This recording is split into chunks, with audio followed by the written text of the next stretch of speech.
Great, thank you so much. Thanks for the introductions. I ask about the DPD which stands for a didactic program in dietetics, because we are wanting to, for those that have the verification statement, which is what you get, accepting that in place of filling out the prerequisite table that I'll talk about.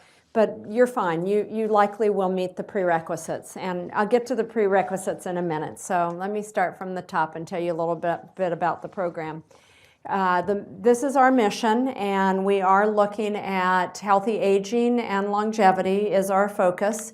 And we really look at the true definition of gerontology, which is the study of the aging process. So we are not just looking at older adults. Many of our researchers here are looking at animal models, cell models, looking at how the body ages, how the cells age, which is where biology is a good degree to have as a background. Many different degree programs that are offered here at the Leonard Davis School of Gerontology.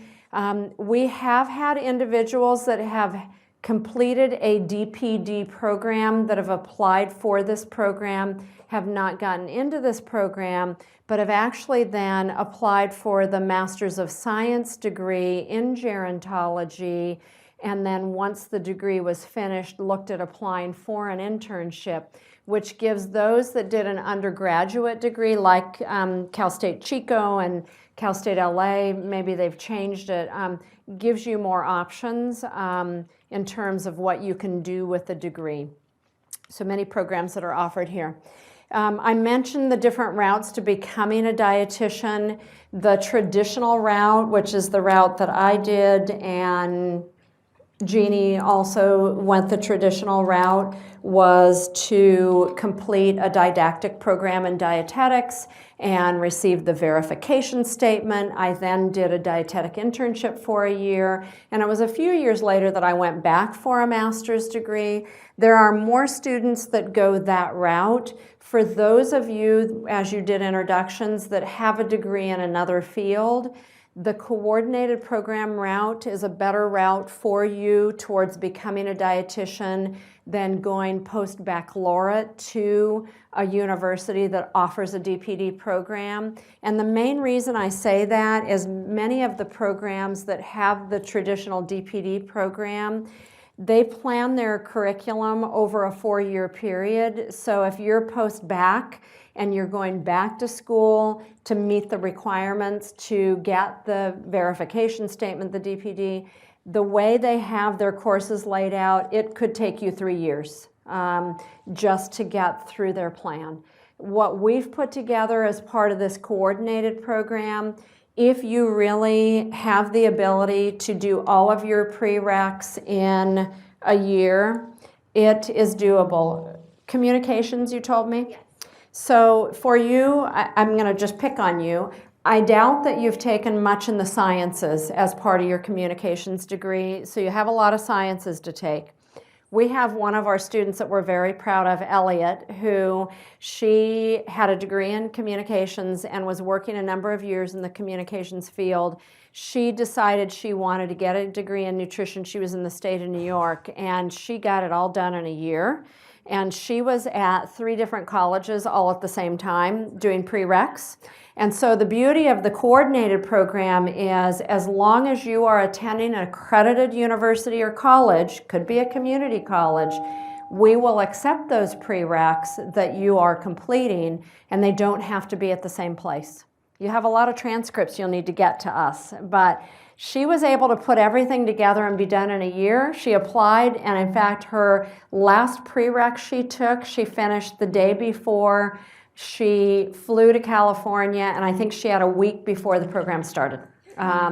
Right now, we are not requiring that you have completed all your prereqs before applying to the program, but I will say that we do look to see how much you've completed for your benefit and ours. If you've got 3 or more classes that you've still got to do as of January 15, that's maybe a heavy load, again, depending on what those classes are. So you'll have to sort out whether this is the year you apply or if you wait and apply in a year in the future. So we do target those that have degrees in other areas. You would leave the program with an MS in nutrition, health span, and longevity. It is a coordinated program, which is the non-traditional. There aren't as many coordinated programs across the country as the traditional DPD programs. We, as part of this program, we include not only the academic coursework, but 1,200 hours of internship or supervised practice. Ms. Wakamatsu will talk to you more about that. And at the end, you will complete 46 units. It can be completed in 2 years, which includes 1 summer. We also, as of this year, will be rolling out a 3-year distance program for those that are more than 100 miles away from LA. We have a student that started this year that lives in Menifee, which is San Bernardino, Riverside, kind of far out there. And he's close enough to 100 miles that he will be a distance student and will, there's some factors that are part of being that distance student. He's not doing the 3-year. We have a couple students that are doing the 3-year plan of study, and often those are individuals that are working, hopefully not full-time. Full-time even for a 3-year plan of study is heavy. But 30 hours a week to do the program over a 3-year period is potentially doable. We offer the on-campus versus distance. It's not interchangeable. We don't allow students that have applied to be a campus student. They can't say, I really didn't feel like getting in my car today. I'm just going to watch the class at home. We need you on campus. If you're a campus student, we need you here, not at home. Distance students are fully distance, although we have had students for internship that have found places to stay and have come to LA for a short period of time to either work with the sports dietitians or work over at Children's Hospital to see the pediatrics that they may not be able to get where they're living. So we have had that too. One of our courses is delivered in Genoa, Italy, and that is the first summer. It is highly recommended. We cannot require you to go to Genoa, and in place of that class, there are other graduate classes in the school that I would work with you on what would be a good alternative to not going to Genoa if that was what you decided. Our students that go to Genoa, they speak very, very highly of that class. It is the biology of the aging process, and it ends with really looking at how nutrition plays a role. Our faculty is Walter Longo, who is a full professor and is known internationally for the work he's doing in calorie restriction and fasting and extending the longevity. And that's his class he teaches. In order to apply to this program, we require that you show proof of 40 hours of experience, either paid volunteer or observation with 1 or more registered dietitians as part of your application process. For those of you that are in a nutrition program, if a course is offered like careers in dietetics, or if your school has you do activities that expose you to dietitians, I would be fine with you summarizing that. Our accreditation body requires that we offer a 1-unit class that is careers in dietetics, and we don't have to offer it as part of the program. We can require that before you enroll in the program. We have this requirement for 2 reasons. One is, where's my LCSW or social work? Did you say your credential is in social work, right? LMT. Oh, a licensed marriage and family therapist, yes. So I don't know, and I'm just going to use you as an example. I don't know if you know dietitians, if you've ever spent time with dietitians. I want you to really understand what nutrition dietetics is about. before you start spending money on this program and going down the road of completing a 2-year program. So it's a way to kind of protect you, to let you see what is nutrition dietetics all about, and then it's one less unit that we need to require once you start the program. So it goes both ways. We can give you advice in terms of what kinds of things to do. I'd like you to look in your community and look at people you know. I think I have another slide I'll get to that says how to find a dietitian. Finding a dietitian in a hospital inpatient setting because of HIPAA and other regulations is pretty tough. You're probably more likely to find a community dietitian that may be, or somebody that does private practice. Yeah? I just finished my 40 hours with a dietitian last week, which is in an Wait, I'm going to let you talk in here so I don't have to repeat it. You just finished last week? Yes, the 40 hours with a dietitian, it was actually in a unified district. They're always looking for people to volunteer or help out the dietitian. Nice. And do like nutrient counts, like menu planning for the children. Yeah, nice. But I did have a lot of problem finding one in hospital due to the HIPAA. Yeah, hospitals are tough. Yeah. Yeah. Yeah. Just thought I'd throw it in there. Yeah, but school food service, there's a lot of opportunities in the community doing obesity classes or basic nutrition education in the community. And certainly we can help with that. I think Sarah knows enough of the kinds of things that we look for and can also help with that. So in terms of tuition and application fees, the tuition at USC this year is $1,800 per unit. It is a lot, and we don't try to hide it. We don't try to give you hope that you won't have to pay much for the program. It is an expensive program. We do have some funding, scholarship funding here in the School of Gerontology. No one will ever get a free ride where all of their tuition will be covered. And best case scenario, someone will get some support towards what they're having to pay for units. At the graduate level, there just isn't the funding at many universities for graduate school as there is for undergraduate and doctoral PhD level work. So I think it definitely is something that you need to really look at and think about, and we're happy to talk with you about that and kind of help you walk through that.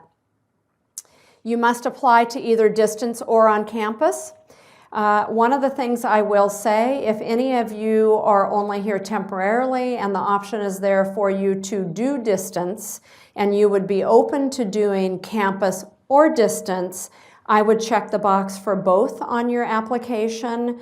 We, in the last 2 years, have had more space available for distance students that are able to find internship placement sites in that distance location than students that are on campus. So it just is something to think about whether you'd be willing. We have a student that actually we took into the program this year that would consider distance, and we weren't able to take her on campus. She was willing to be a distance student and allowed her to move back home with her parents, so she will do the program distance. She's not too far away that she has the added benefit if she can actually come to the campus from time to time if she'd like to do that. So those are the two options.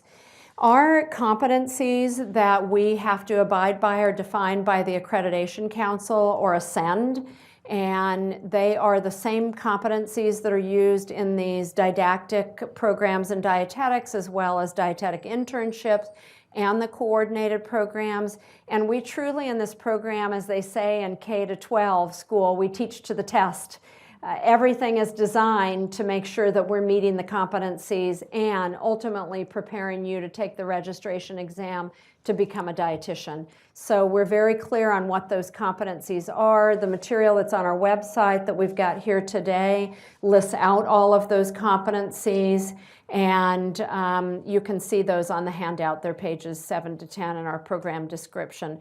Our concentration area, every DI every DPD DI coordinated program has to pick a concentration area, and as you can see, based on the school that we're housed in, our concentration area is health span and longevity. Will we only talk about older adults in this program? No, we won't. We can't. The competencies require that you leave this program being able to calculate calorie needs for a 6-month-old baby, as well as plan a diet for a pregnant mom, as well as work with a young adult who's got anorexia. So we cover it all, and it's all squeezed very tightly into the program. Our concentration area, though, really is health span longevity. So it's why Walter Longo is planned in, his trip to Italy. It's why in my clinical topics we spent 3 hours today talking about Alzheimer's and diet lifestyle interventions, because that is lifespan, that is health span, it is longevity. So you get a little bit more in that area, but it won't be, the whole program won't be focused on that. We've had a number of students that are interested in sports nutrition. They get health span and longevity, along with they're working very closely with the sports dietitians here, and are likely looking to work for a pro football league or another group as a dietitian. They're prepared for that based on not only what we teach, but the connections that they've made here. So these are our 2 concentration areas, looking at how we translate evidence from biology and aging into health and treatment. And then I lead an important component that is new and emerging in the field of dietetics, and that's nutrigenomics. We have a brand new competency that just came out this past June that says that all dietitians will be aware of nutrigenomics and its role in the field of nutrition dietetics, and we're far beyond that.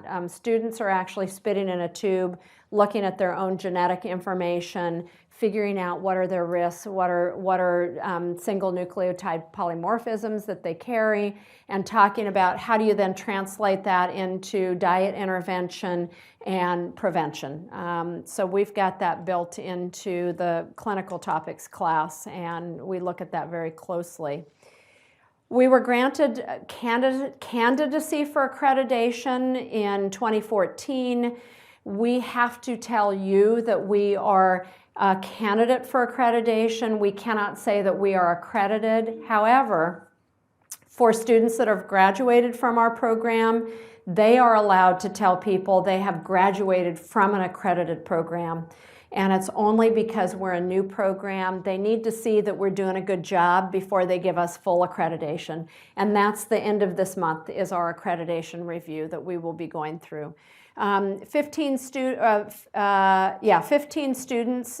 students were admitted in 2015. We had 15 in 2015, 2016, and we had 19 that were admitted in just this August they began. About 75% of our students are here on campus. And I don't know that I've got a slide, but I will say along with that, we're held accountable by Ascend for the number of students that pass the RD exam. And all of our students, cohort 1, passed the exam, woohoo! And we had only one, I think we have to disclose that to you also, we had only one that had to take it a second time. She passed the second time. Our group that just graduated just this May, we've had maybe 10 that have taken the exam. We've had one that did not pass that needs to retake.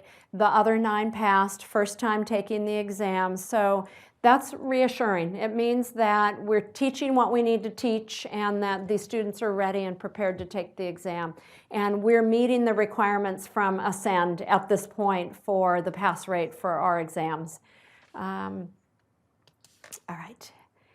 Prerequisites. Bachelor's degree, at least minimum bachelor's degree, must be completed prior to the first day of the program beginning.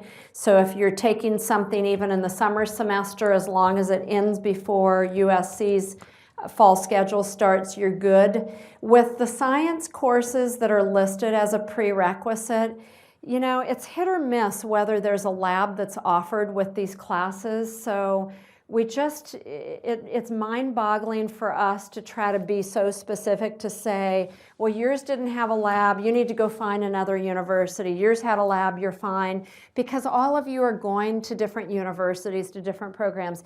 Where we do draw the line, and it's tough for those that are going to a college or university that's on the quarter system, you have to translate quarter units to semester units.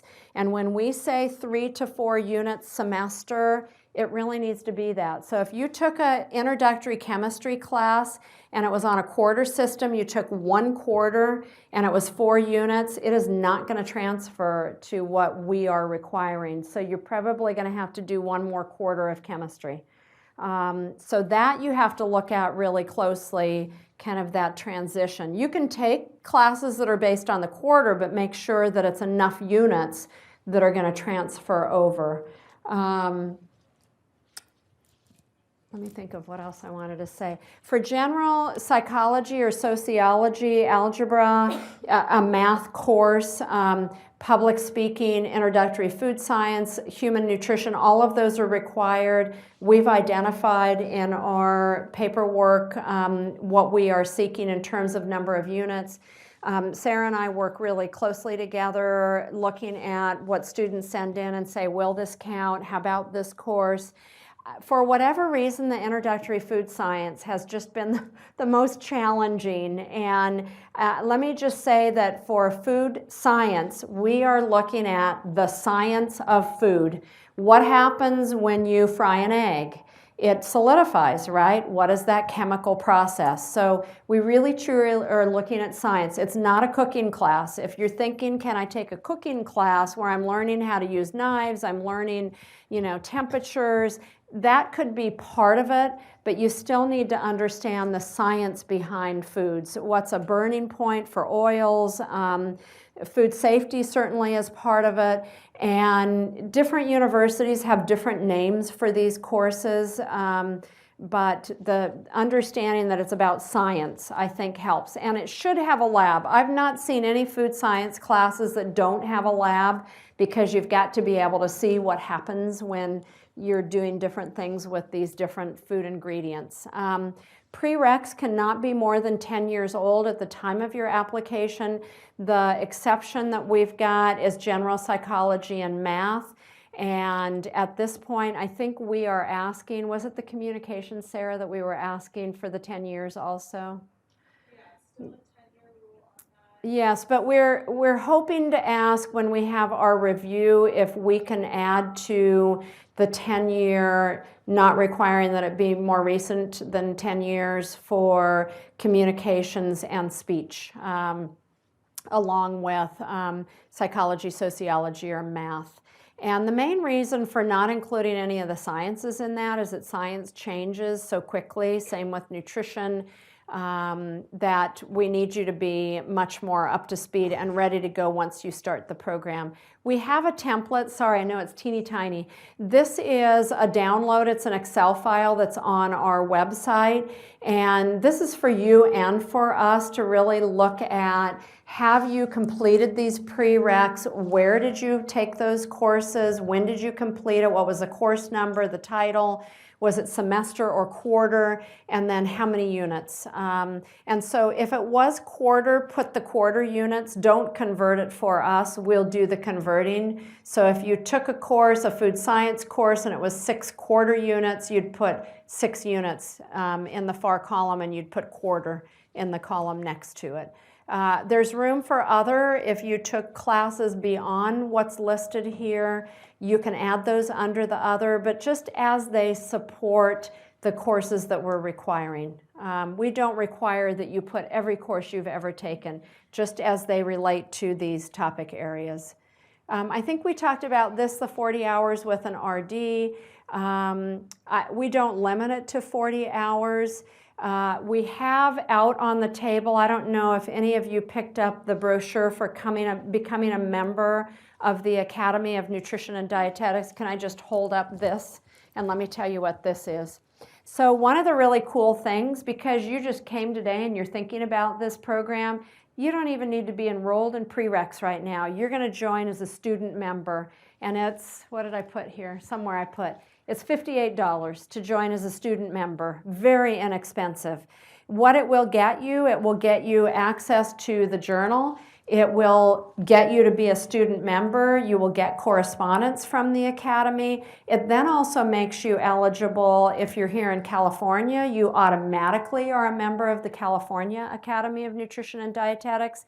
And you can also then join in California, because we're so big, we have local affiliates, like where you were in Chico.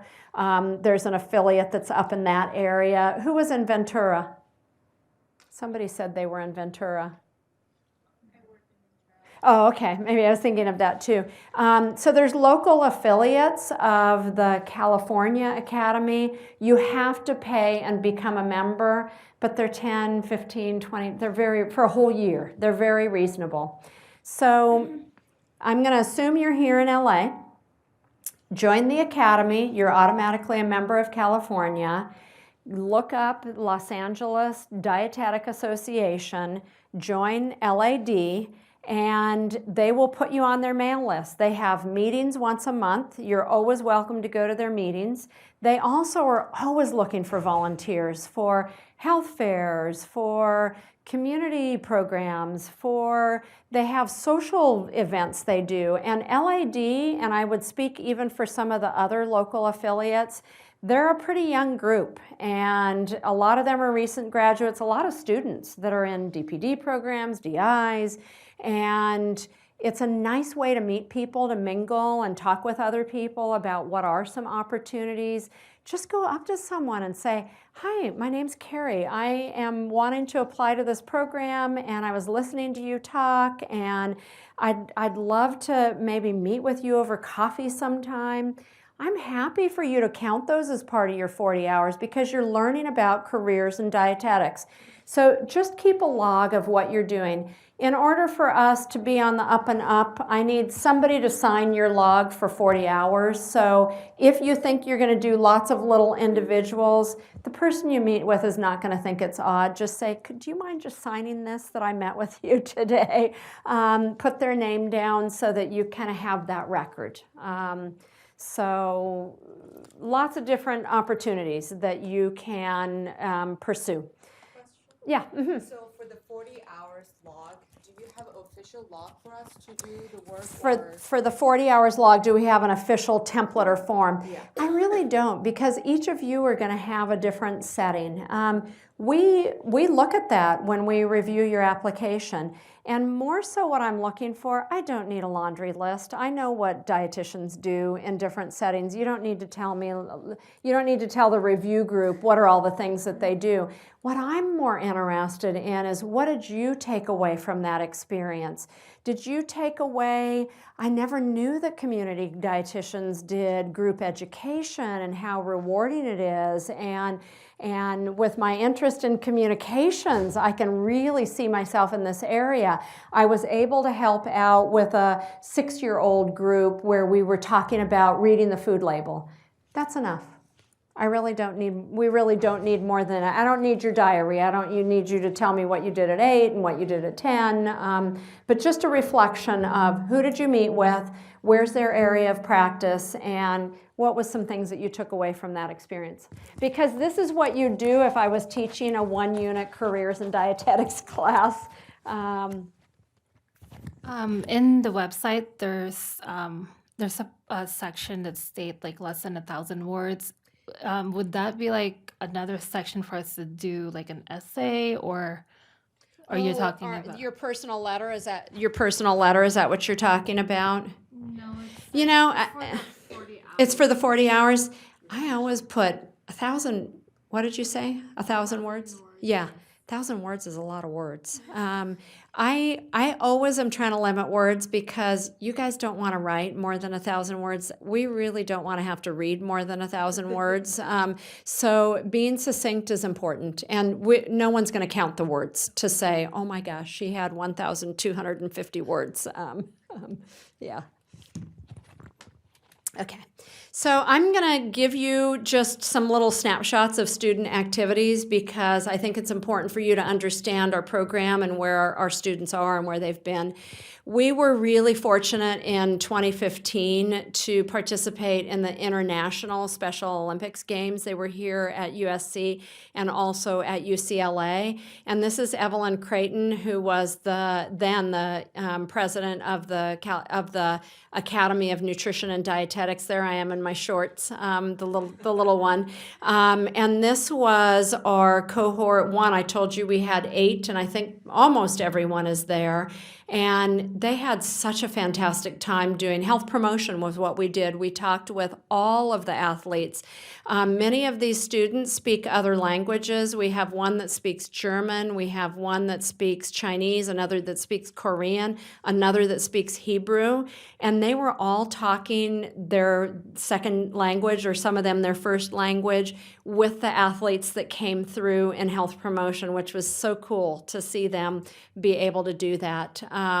So it was a really fantastic opportunity.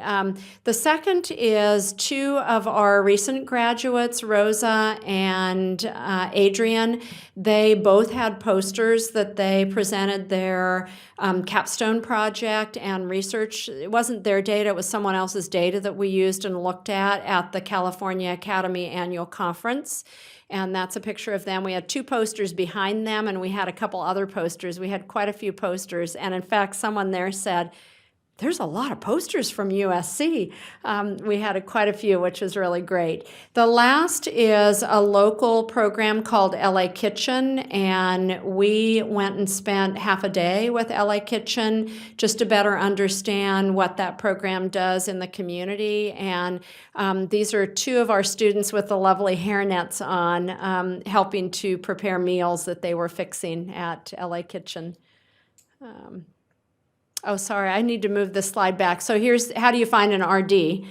We talked about joining the academy, joining a local affiliate, and getting involved, helping them in any area that they really need your help. And I would say look at your local community as much as you can because you're from that community and people should be open to giving you those opportunities. In terms of, this is another big question that we get, how are our applications being reviewed? I will start by saying for those students that complete the traditional DPD program, we are not giving those students extra points because they did an undergrad degree. I don't think that's fair for people that had a degree in another area, so DPD applicants are treated equally to those that have degrees in other fields based on everything we look at.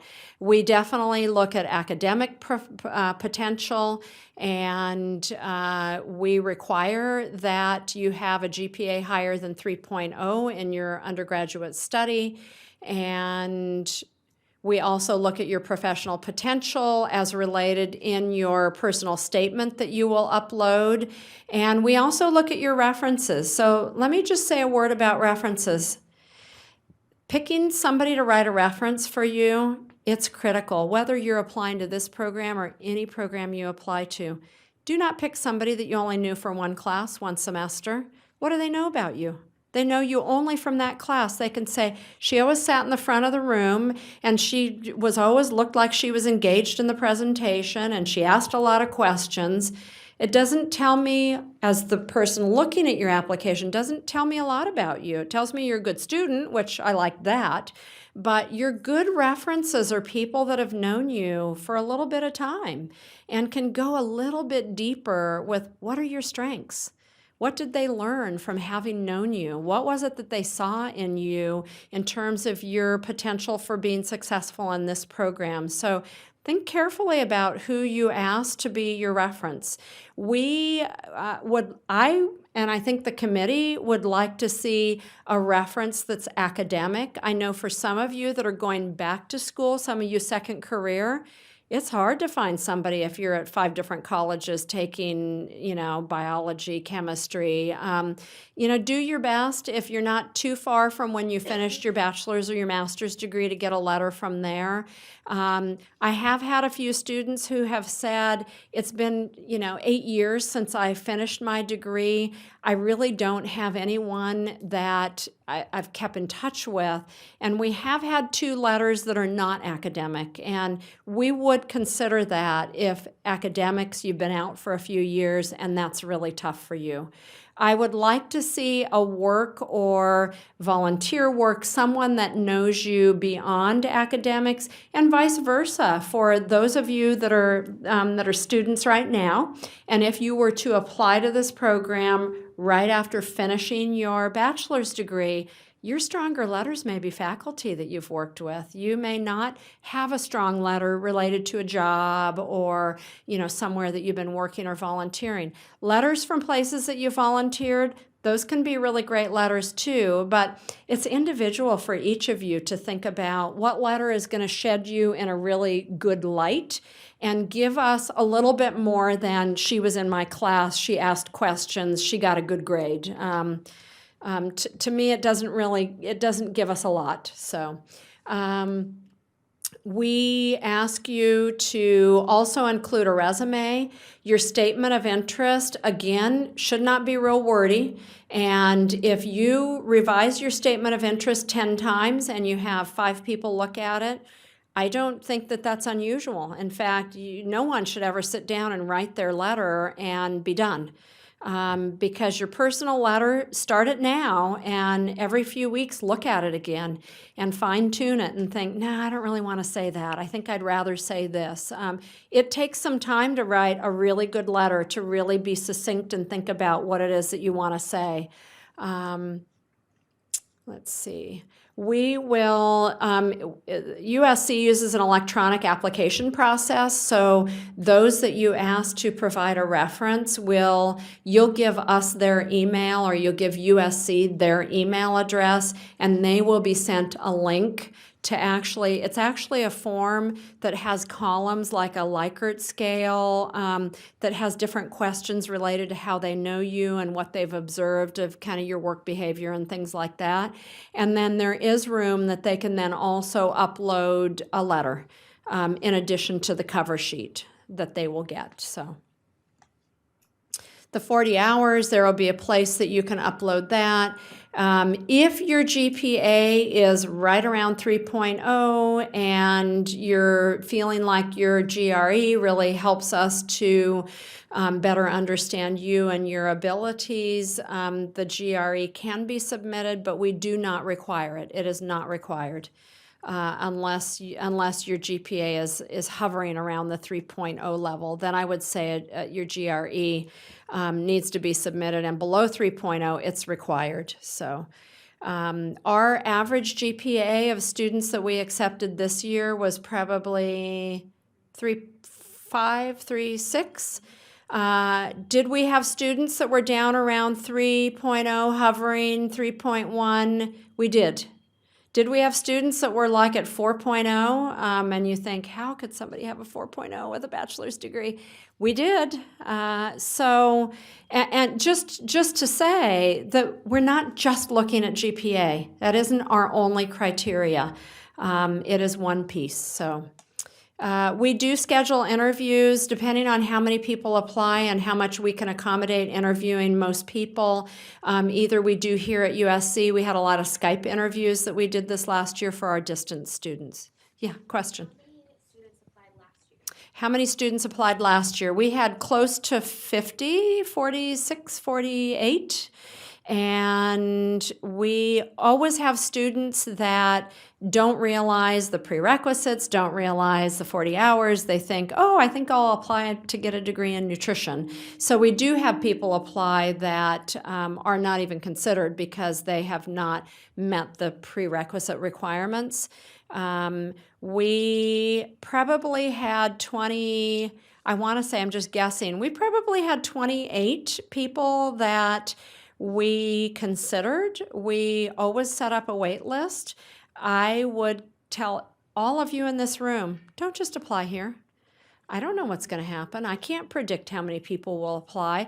Apply a few different places. Don't put all your eggs in one basket because you just never know whether that's going to be the right program and whether you'll get in. So we had probably, I'd say at least 10 students that applied here that we were sad because we would have really liked to have had them, but for whatever their reasons, they chose to go to another university. So, yeah.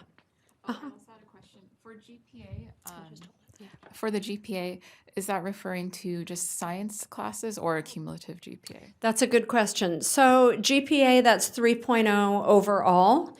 But I will tell you, if you did not do well in, I'm not so worried about introductory biology, introductory chemistry, because all of us took that when we were like 19, 18, 19 years old, and we were kind of figuring out what college was all about, and there was 200 students in the class. I'm not worried about that. Biochemistry, microbiology, physiology, those are a little bit higher level sciences. If you did not do well in any of those, if you want to be competitive, I would say repeat it. D's in any of the sciences, not good, here or anywhere. In dietetics, in the field of dietetics. So if you can retake it, that's always a good thing. Yeah. All right. I think.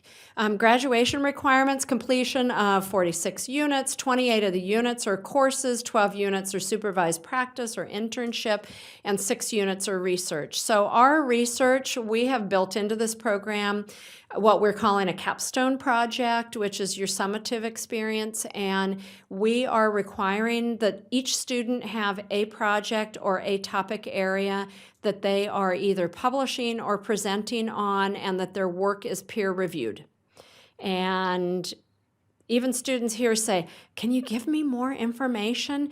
I don't give them a lot of information because you know what?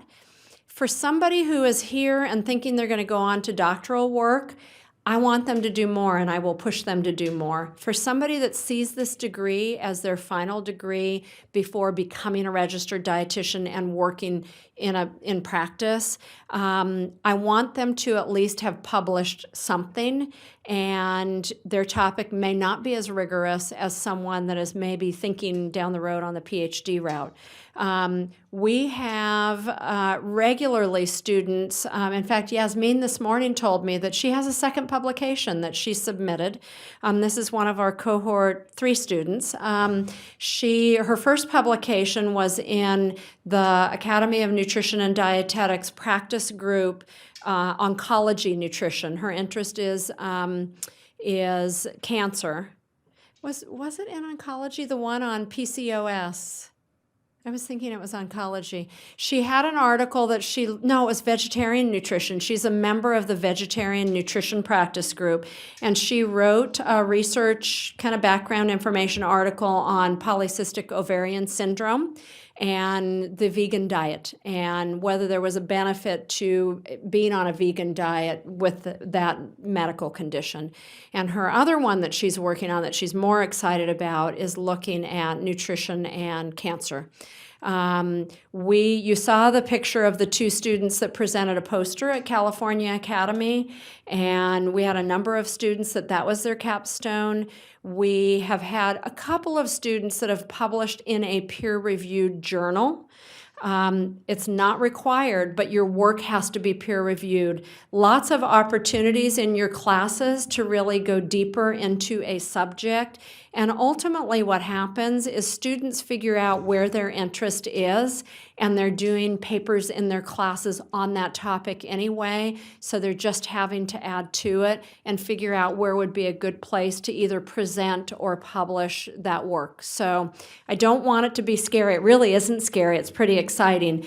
All of the practice groups that the Academy has, they all have newsletters, and all of their newsletters, the articles, are peer-reviewed. So we would count those as a peer-reviewed publication.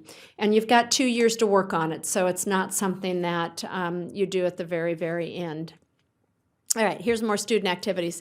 That's Dr. Longo in the middle, and this was cohort 1 when they went with him They were with him in Italy, and I decided when I looked at this picture that this was after they had their final. He's tough. His class is tough because they were all so happy. They all look so happy. Amazing opportunity. Care Harbor is a community health event that happens here in downtown LA.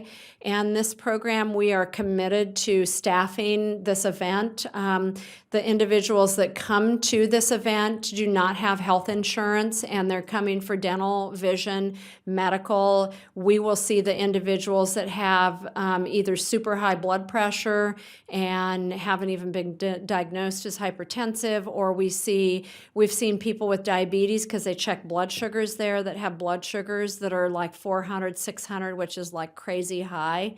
And so we do some basic nutrition education with them, and that's 3 of our cohort 2 students. All 3 of those passed the RD exam, the 3 that are sitting there. Yeah. Okay, so I'm going to turn it over to Jeannie to tell you a little bit about internship opportunities. Okay,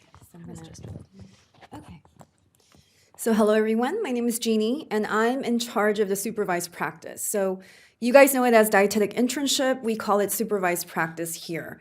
So Dr. Kreitzer talked about GPA. For me, when I'm looking and reviewing applications, I'm looking at work experience because supervised practice is putting knowledge into practice. And I realize you can have a 4.0 GPA, but it does not always translate into real life work setting. And that is the beauty. You need a balance of both. So we are really looking at the whole student, the whole person when we are selecting our cohort. So there are 1,200 hours of supervised practice hours that need to be completed prior to you taking the RD exam. And these hours are divided into 9 different rotations at different sites. So if you're an on-campus student, you'll be placed on an average of 4 to 6 different sites. And in the beginning, I will talk to you to see what are your interests. If your interest is in community nutrition or nutrition education, I am going to work very hard to get you the best experience during that rotation because that is your field of interest. If you want to be a clinical dietitian, then I want to make sure that I send you to maybe a high acuity hospital. Now, if you don't want to be a clinical dietitian, I am not going to send you to LAC, USC, or CAC. Maybe I'll send you to a community clinic or community hospital because you will have a better experience there. My job, I call it, I'm a matchmaker. I'm matching students to the preceptor. And it's a gift. I mean, it's something that I have to learn. And in actuality, I have set up 18 people in my life that actually got married. So this job, I've been a bridesmaid like 20-something times. So no joke. I mean, that when that movie 27 Dresses came out, they threw me a party. But in real life, I never thought I can use my personal expertise and translate into professional expertise. So when I meet you, I kind of gauge, okay, what kind of student are you? What kind of environment do you thrive in? What kind of preceptor would you learn best under? Because you may have the big name, but what if you don't mesh with the preceptor? So that's what I like to do. I like to meet you, get to know you, and we can do this because we are a smaller program. And we spend a lot of time together. We don't have 50 students. I don't know if we will ever get to that point. Hopefully not. So I know you by your name. I know your interest. I know everything about you. And I love our cohort because everyone's so diverse. We have ages from like 20s to 60s. We have male, female. We have people who've been in their previous career for 20, 25 years coming back. We have students who got into med school and then started a family who are coming back again. So everyone's different. And this is why this portion of the program, I really try to make sure that I match the right places, settings with you, and I work with you. Okay, the next slide. Okay, what are some supervised practice sites? Well, there's a couple. Obviously, we're lucky. We are USC. So it opens a lot of doors. And we have all the 3 hospitals, Keck, Norris Cancer Center, and Verdugo Hills. In addition to that, we have LAC USC, UC Irvine, St. Francis, St. Joseph, Glendale Memorial, Torrance Memorial, and there's more. And we have a lot more outpatient clinics that we work with, in addition to the ones that are listed here. We also rotate through Children's Hospital LA, Dr. Kreitzer's been there for many, many years, so we got in there to do a couple of days of rotation there. We also work with long-term care and skilled nursing facilities because we are housed under the School of Gerontology, and this is a huge field. And I guarantee you, most of you say, well, I want to go into clinical dietetics. Well, you know where the money's at? I'm going to be honest with you, is in food service, skilled nursing facilities. I mean, open your sort of scope of what you want to do from sports nutrition and private practice to other fields. You know, I've been a public health dietitian for 20 years, so this is definitely a career change for me, being here. Because I'm sort of managing and matchmaking now and doing agreements. So think about, just don't focus on one thing. Think about what this, what your degree can take you. And I love the fact that my preceptor told me, Jeannie, if you can, do not get a same degree twice. So if you have a degree in nutrition, no need to get another degree in nutrition. And that's why I think this program is great, because it's not just nutrition, but it's longevity and lifespan. And so it carries you, it takes you to the next level. Also, we work with USC Hospitality, sports nutrition. I mean, you'll get a tour there once you're a student. It's amazing, the facility and the research labs. We have access to all the professors and research labs here. Also, we work with USC Head Start, public and private schools, community colleges, nonprofit public health nutrition programs. Dr. Kreitzer and I come from nonprofit world and grant world, so we have a lot of connections here. Also, private practice, consulting, disorder eating, substance abuse programs. So you tell me what your interests are, and we try to build it together. So I think of it as a teamwork. All of us are on your team. We're in this together. Nothing makes us happier than you being successful and passing the RD exam. So any questions on that?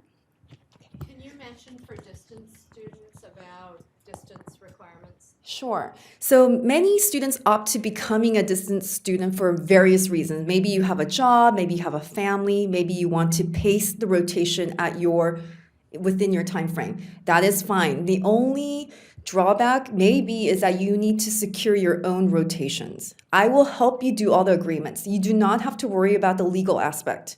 We have a legal department here to help with the agreements, but you would need to make that first initial contact with an RD. Now, the beauty of that is you get to schedule your rotations and you can watch your classes online or at a later time. However, on the flip side, you would have to, make the initial contact with the dietitians. Okay? And prior to the start of this program, if you're a distance student, I highly recommend that you try to get as many of these sites secured. We do require at least 3, which is community, nutrition ed, and food service. Those are probably the easiest to secure. For distance. For distance only. On campus, everything is taken care of for you. Okay. All right, thanks. All right, so a couple more pictures. This is our cohort 2 students. One of the requirements with the capstone is you must present it to your peers. And this is a photo of some of the cohort 2 students in our student lounge following they're happy too because they finished giving their presentation and now they're just ready to graduate. And the other thing we built in this last year is we are doing a white coat ceremony. We require that you have at least a 3.0 in each and every class, which is a B average, in your first semester. We do not put you in internship hours your first semester. It's only courses, and it's part of our screening process to make sure you're ready. You have to have at least a B or higher in your first semester courses in order to move into internship. And we have not had any challenges with that. We had one student that had some personal issues and other things that ended up not making it into the internship, but it wasn't just academic. So you can tell that they were very happy to get their white coats. They really enjoyed that activity. So as Jeannie was talking about difference between on-campus and distance, these are our rules for who's on campus. As I said, we're a bit flexible with 100 miles depending on where you are. If you're close to 100 miles, it may be fine. And she covered that. So we use Blackboard as our classroom operating system. All of our classes are recorded live, and students can participate live, or they can choose to participate asynchronous. For those of you that are here on campus, back in my early days of education, people always brought tape recorders and sat in the front of the room and said, "Can I tape record the class?" With this, you will always be able to go back to a presentation and watch it again and again and again and again. And only you have access. Those that are enrolled in the course have access to that. For classes with lab experience, so for distance students, there's one class in particular, the food service management first semester course, that there is a lab in that class, and we will work with you to find a local food service operation where you can go and complete the lab activities. In instances where there are class presentations, we've used, again, creative technology. I've had people just send me their PowerPoint. This room that we're in here has ceiling mics where they can call in and actually deliver their presentation. They can see it from where they are, and I can forward their slides. So in a way, they're doing it live. We've had students that record it in YouTube as a video and just send it in, or that embed audio into a PowerPoint presentation and just send that in. So we're pretty creative in how we use it. We also have discussion groups we do in Blackboard. We do group work, sharing of documents. So Blackboard we use for a lot. For exams, we've had to, again, ascend requirements and education requirements. We've had to really look closely at how we do exams to make sure that you are the person taking the exam. And if enrolled in the program, we can walk you through that. Blackboard gives us some levels of confidence because it's password protected already. This is Yasmin. I forgot that I had put her in here. So this was her publication, was in the Vegetarian Nutrition newsletter. And Whitney English, who just graduated cohort 2, she's now an RD. She actually received the Nutrition Entrepreneur Professional Development and Dietetic Student Award from the American Academy, the NEDPG group, and they are paying her way to go to the Food and Nutrition Conference in Chicago this year. And she has a blog that she runs, and she photographs quite well, doesn't she? She actually has a side job. She does videos for 24-Hour Fitness. So if you ever go to 24-Hour Fitness, you may see her face. We're very proud of her for that. This is just a partial list of our faculty. Because we are a small program, we have a number of individuals that were very carefully picked and are only part-time and only teach here. Kurt Hong is the director of nutrition over at Keck USC Hospital. He is an internal medicine doctor, and he only teaches the one class here for us. He also works with medical students. He teaches the lecture component of medical nutrition therapy. Chris Klinger is over all of hospitality services for the university. He has an MBA. He has worked in hospitality services his whole career. What a treat for the students to have him as their professor. Walter Longo, I've mentioned. Roberto is new teaching with us. He's a teaching research fellow from Italy, and he is now teaching macro-micro for us. And students so far have said they just think he's fantastic at explaining difficult concepts about macronutrients, micronutrients. And Hope Wills is a colleague of mine who I've known for many years. She is an incredible clinician, and she is teaching nutrition screening, nutrition assessment, and she brings her experience into the classroom. So I felt strongly that we needed not just people with the degrees after their name, but people that really had the on-the-ground experience that could really bring it to the classroom and help you learn that from really a practical kind of standpoint. So we're very fortunate. Applications due January 15th. Our fall enrollment is like the third week in August is usually when USC begins. Hopefully notification by April 1st, if not sooner. You can upload your application at any point in time. Right, Sarah, they can continue putting things in, and it's not till they hit the send button or that it goes through. So, correct? So you can keep putting things into your application, and then when you feel like you've got everything in there, send it. We are not going to look at your applications before January 15th. You will not get extra brownie points for having it in the 15th of November.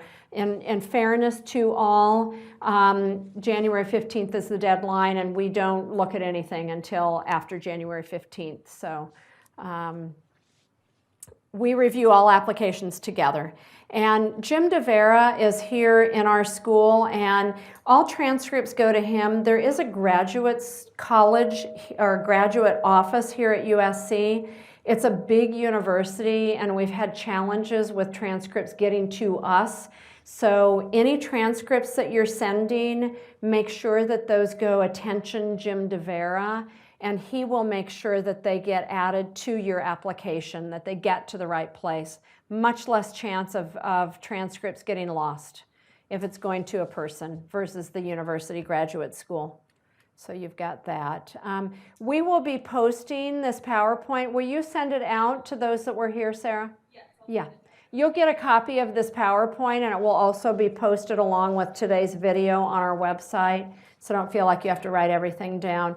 Here's our contacts listed here. If you would like to be in touch with current students, we have had students that come and sit in on class and observe classes that go on.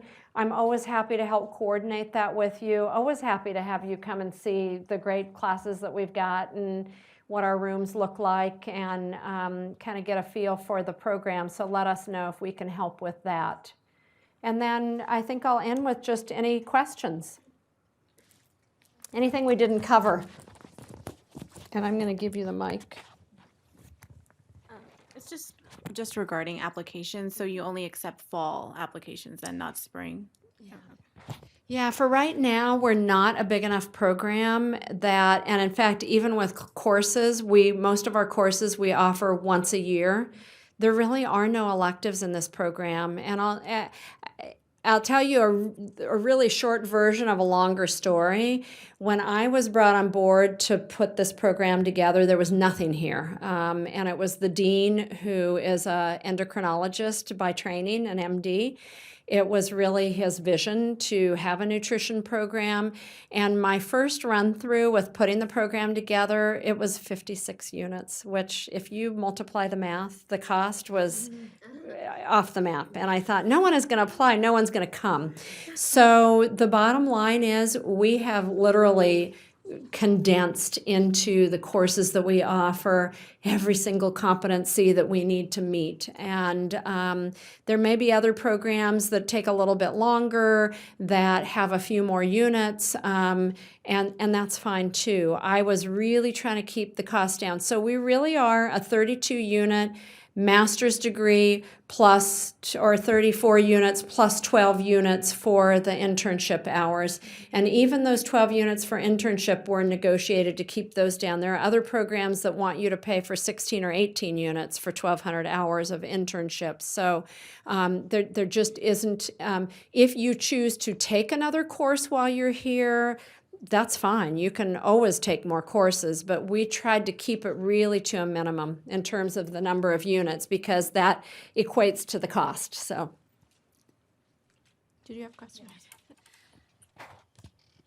Besides the general coursework, do you provide any other preparation, like classes or courses for the licensing test? that's a great question. Yes, we want you to pass as much as you want you to pass. So we do have sample exams that we've interspersed throughout the program. I always keep a list of what are the agencies outside of here that do like self-study and books and things like that.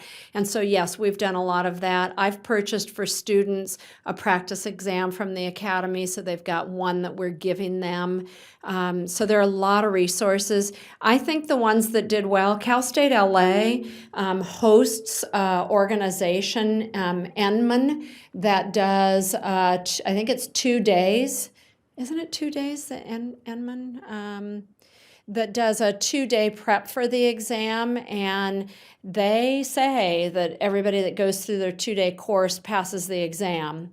We've had students that as soon as they graduate and I put their paperwork through and they've done a little bit of studying, they're taking the exam, and I would suggest that. Do it while everything is really fresh in your thinking. Yeah. Regarding the prerequisite, do you have a specific prerequisite that we need to complete prior to the application's deadline?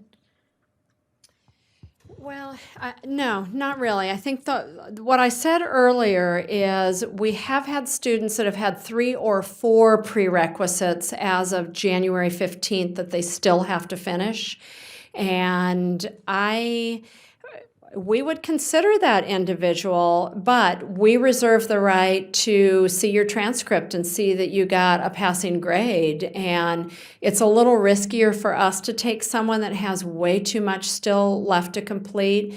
I think this last year we talked to individuals just to really see what they were thinking. You know, each person's individual, and it may be that someone's not working and they have the time to complete 4 courses. We might consider it if it looks like their GPA and other grades were strong. So no, we don't have any specifics that we require. Yeah. If our GPA is pretty solid, would you still like a copy of our GRE scores or no? You know what? I don't like looking at them. I personally think, and same with the review committee, because I don't think it's fair to those that didn't put in GRE scores if I'm letting that bias. You know, if your GPA is 3.8 and I've got GRE and your GPA is 3.8 and I don't have GRE, I don't want to be biased to think, wow, she's got great GRE scores. I didn't have anything from you, so I may go with you. So really, the GRE, really, if you're down hovering around 3.0, then I think it would be good to see those. We always have applicants that send those in. I really don't look at them because I don't think it's fair for people that didn't give us those scores to use that as a piece of information for that individual. So, yeah. Any other a couple more? And we'll stay and talk to you afterwards if you've got specific questions. Sorry, I actually have 2 questions. So the first one is you gave us the approximate of how many people enrolled and how many people accept how many people apply and how many people enroll, but how many do you generally accept versus and also put on the wait list? And put on the wait list. Okay. So, you know, we're still a new program. And this last year, I think Jeannie and I had moments of panic because we thought that this year would be like the last year, and it wasn't. And so we like having the wait list because we know there are going to be people that end up going elsewhere. And this year, we had an individual who the first week of classes, or it was the day before classes started, said, I just can't do it. I'm not coming. And luckily we had somebody on the wait list that I'd been talking to over the summer, and I called her, and I wasn't sure whether she would be willing to come or not, and she's in the program. So you know, we don't expect that, but we know it happens. And so we always do have that backup list. In terms of kind of our order of offering, we look at the applications, we meet with the committee, we schedule interviews, we have a committee that does the interviews, we come up with our recommendations, and you know, our goal is to have it as early as possible because scholarship monies also happen early too. So we definitely want to make sure we're keeping up with the school's timelines. but I don't know if I'm answering. So we had maybe 28 people that we had on our list. We like these people. They look really great. Let's pick our top 15. And in fact, I think we offered to more. That was our gamble. I think we offered to more than 15 or more than 19 because we knew that was what we could take. But we kind of knew that we would have some people that wouldn't come. And more people decided to come than what we had expected, so we were like really anxious. And the number game is that the Academy Ascend, we have to tell them how many students are we accredited to take. And there really is no wiggle room. We can take less than what we're accredited to take, but we really can't take more. I mean, they're not going to come to us and say, oh, you need to kick that person out. You're only supposed to take X number. Our reason this year for taking 19 is that I wasn't aware of how I could count creatively, and so we found out that we could take 5 more because of the distance 3-year part-time, because we had some numbers for there. So we were really thrilled because we had a great applicant pool to be able to go up to 19.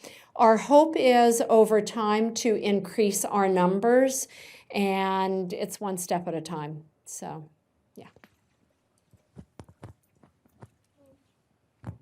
I was just wondering how this program compares to other programs in nutrition at the higher level in terms of like what are the pros and cons of being a newer program versus a more established one? I'll let you weigh in too if you've got ideas. So, you know, I think the bottom line is there are so many different programs, and I told you that you have to pick a concentration area. And so that's one area. You know, our concentration area is pretty solid. And, I didn't bring that up. This is a really important point.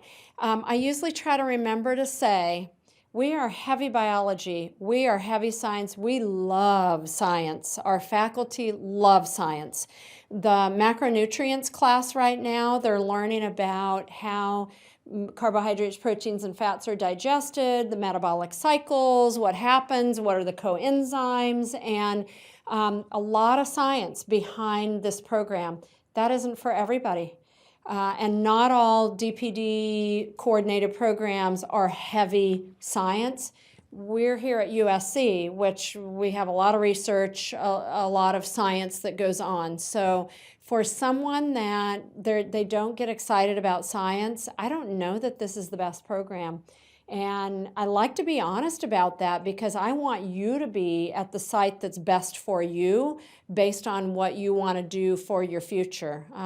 So that I would say is one of the differences. And then Jeannie also mentioned that we are a smaller program. You are paying a lot more tuition for us than you would for another coordinated program. We are much more hands-on. You've met Sarah, who she spends hours oftentimes with students really walking them through. Amy Lee that spoke here earlier today, I asked her last year because we had a student that was really on the fence with where she wanted to go.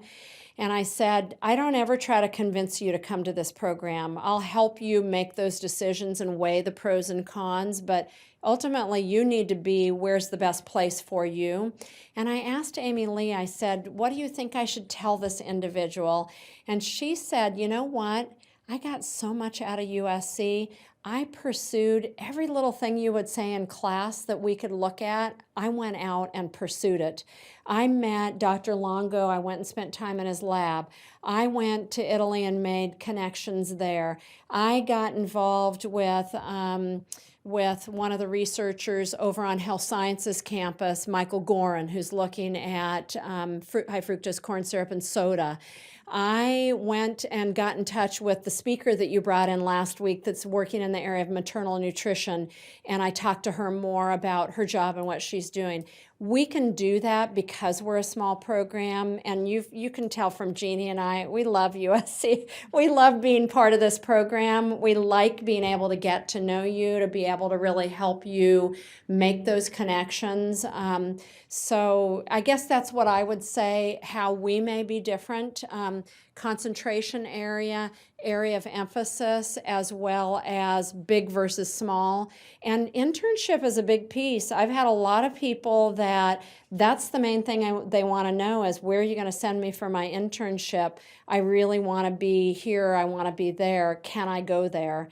And some of the other programs that we compete with, students are a number. You're number 1, you're number 2, you're number 3, you're number 4, and your internship rotations are already planned out for you. That was my internship. I was with 25 other people, and first day I was given my list of where I would go and who I would be with, and there really was no tailoring. We just went in rotations to all the different sites. So I think that's the other unique. Yeah. Okay. Other questions? Are we good? Okay.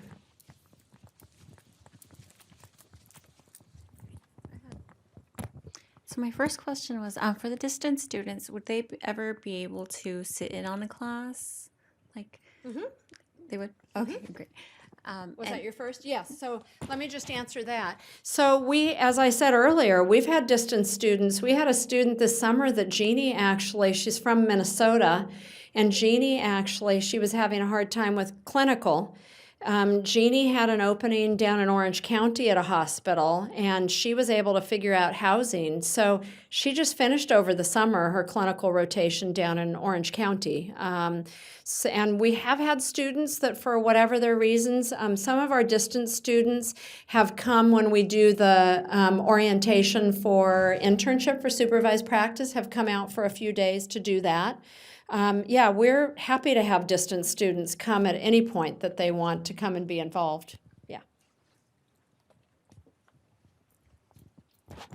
So personally, I'm interested in like plant-based nutrition, and so I was just wondering like how open to like learning about plant-based nutrition versus like the government like recommendation of like what a diet should look like. Like, where's the line between that, like of what you learn here? So I don't know if I've worked with anyone here, particularly at USC, that's looking at plant-based nutrition. What I would do if it was your capstone project, I would help figure out how to hook you up. If it was internship, Jeannie would work with you. There's so much that goes on health sciences campus as well as here on the bigger campus. I have students regularly come from other schools to meet with me about projects or things they're working on. So, I mean, certainly we could look at that, but are we focused on that area in this program? Not specifically. But I would be happy to pursue it with you and look at how to help you get set up. I can tell you that there's a vegan club at USC, and Elliot Kwan, who was one of our graduates, was the president last year. She was part of our program, and she was happy to be president of the vegan club. So, yeah. Okay, I think we're going to end now, and the three of us will stay for as long as we need to answer any additional questions that you have. Thank you so much for coming.